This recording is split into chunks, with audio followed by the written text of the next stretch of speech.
Partout outre-mer, on mange du thon.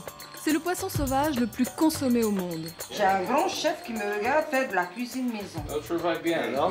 Alors c'est impressionnant, mais bon, on va faire avec, hein. Le thon est l'ingrédient principal de la salade tahitienne, le plat typique de la Polynésie, composé de poissons crus et de lait de coco. Depuis les années 60, le thon est de plus en plus pêché. Dans l'océan Indien, en 25 ans, la présence de thonidés a été divisée par 2. Il y a aujourd'hui 2 méthodes principales de pêche industrielle au thon. La pêche à la palangre et la pêche à la seine. Au large de la Réunion, certains navires français utilisent la seine. Ces filets, qui peuvent faire 2 km de long, encerclent les bancs de poissons repérés grâce à des DCP, les dispositifs de concentration de poissons. Ces DCP sont en fait des amas d'objets flottants qui attirent les poissons. Ils sont souvent équipés de balises GPS. On parle de plus de 30 000 DCP au large des Seychelles qui flottent au gré des courants et qui concentrent les poissons. Donc là, on est vraiment sur un pillage systématique des ressources de l'océan Indien. En Nouvelle-Calédonie, on utilise la palangre.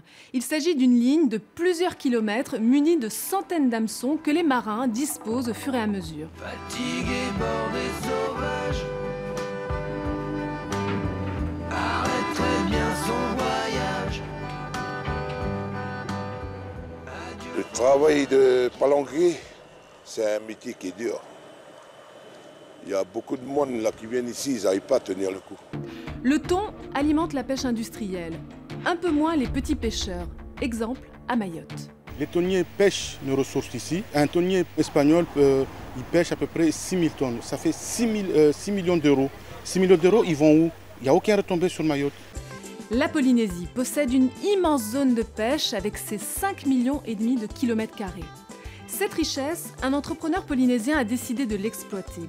Il veut constituer une flotte de 100 thoniers pour pêcher au large des Marquises du thon obèse, une espèce qui a perdu dans le Pacifique Sud les 3/4 de sa population. Nous, dans notre optique, on a 400 à 500 emplois et priorité sera donnée aux Marquisiens. Mais il y aura certainement aussi des Polynésiens qui sont au chômage, qui vont vouloir y aller. Tout le monde, il y a de l'emploi pour tout le monde. Certains Marquisiens sont sceptiques. En octobre 2017, à Papeete et aux Marquises, ils étaient plusieurs centaines à manifester contre ce projet. Ça fait plus de 40 ans, voire plus que ça, des décennies, que ces métiers existent, parce que nous avons pu préserver la pêche traditionnelle en ne prélevant que ce que l'on a besoin. Le seul endroit où il reste du thon, c'est chez nous, aux Marquises. Nous disons non, car s'ils viennent pêcher chez nous, nos enfants n'auront plus rien. Face à l'hostilité de la population, les maires des îles Marquises cherchent un compromis. En juin 2018, ils proposent la création d'une zone de protection stricte où les thons pourraient se reproduire en paix.